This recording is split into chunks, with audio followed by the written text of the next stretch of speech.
Wiggles. You can wiggle.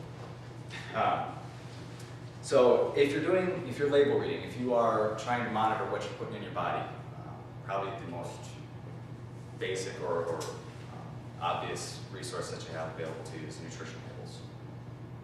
So these were not individually bottled. No. Okay. Maybe I have a nutrition label. But if you're looking at a nutrition label, any nutrition label, what's the first thing you need to look at? On the serving area. Yes. 95% of people would not come up with that answer. They'd say calories or fat or, and those are true. But if you don't know how much food they're talking about, if you don't know what the serving size is, you don't know anything. Look at a can of Campbell's Chunky Soup, and they have 2.5 servings per can. Who's going to eat 2.5 servings? Who's going to take their leftovers, eat another serving, and then, no, you may eat 2.5 cans. I'm talking about breaking down a can into 2.5 individual servings. Or you have a cup for lunch, a cup for dinner, and then a half a cup tomorrow. That's not going to happen. So always know what the serving size is and be very accurate about it. It may require measurement. If there's some obscure 6-ounce serving size for something, you can't look at it on a plate and 6 ounces is. So be prepared that if you really want to be successful, to measure, to weigh, to know exactly what you're putting in your body. And that's certainly not something that you have to do forever. It seems like a lot of work, and the more practice that you have with it, the more accurate, the more you will be able to eventually estimate. So yeah, go through the due diligence and weigh and measure accurately. Then after you know what the serving size is, look at calories, because again, it comes down to calories in versus calories out. After that, you may want to look at what we call macronutrients. You know what macronutrients are? Macronutrients. That's basically when we're talking the big three: the fat, carbohydrates, and protein. If you don't know what the fat, carbohydrate, or protein content is of the food, you don't really know if you're getting a well-rounded diet or not. Most diets are looking for 50 to 60% of their calories from carbohydrates. The remainder, you can, again, depending upon what your goals are, what your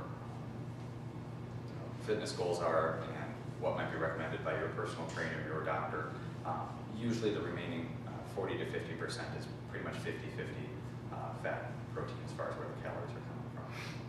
9 times out of 10. You may have special needs or specific needs, but so pay attention to that. Micronutrients, don't worry about it. Things like vitamins, minerals. If you're eating a well-balanced diet, you get fish a couple times a week, plenty of fruits and vegetables, you're eating whole grains, don't worry about if you're getting enough. Unless you've got a specific need for something, you take that, you eat a well-balanced diet, you eat a multivitamin insurance policy, you're going to get everything that you need as long as you're eating a well-balanced diet. Yes, Can you quick bullet point the importance of your macronutrients and how certain fad diets might affect protein intake over carbohydrate intake, such as Weight Watchers? Say that one more time. Highlight the importance of your macronutrients, and then how certain diet systems might force you, such as the point system and Weight Watchers, to consume a little bit more on the carbohydrate side than the protein side. Okay. Basically, macronutrients, each one has a very specific job in your body. You've got fat, you've got carbohydrate, you've got protein. Protein can be the building blocks. Basically, anytime you do a workout, you get a bruise, you cut yourself, that protein is basically rebuilding the body. It's also going to help to build more muscle mass than you have now, which is going to help to improve your metabolism. So you need to make sure that you're getting enough protein within your diet. Oftentimes we try and cut out fat, so we limit our protein servings because we don't want to eat chicken or ham or steak or whatever it is. And those can be fine and lean and still low fat. Carbohydrates are going to be the fuel for short burst activity, so it's basically going to fuel every workout that you have in here. the vast majority of the calories that you burn on a percentage basis are going to be from carbohydrates, so you have to eat those. You can't live without them. If you do, you're going to be very sluggish, very tired, all in all. Fat, on the other hand, fat is tricky because we're trying to limit calories. Fat's going to be the most dense source of calories, so if we're not limiting fat, if we aren't careful with the fat, it's going to sneak in a lot of calories very quickly. But fat's very, very important when it comes to our hormone regulation, to the health of our hair, skin, and nails, to storing vitamins and minerals within our own body. Many of those vitamins are actually stored in our fat stores, so if we don't have enough fat, there aren't enough places to store those vitamins and minerals. We're probably not getting a lot of those fat-soluble vitamins in our diet. So it's very important to have all three, to try to not cut out any one component of the diet as far as macronutrients go.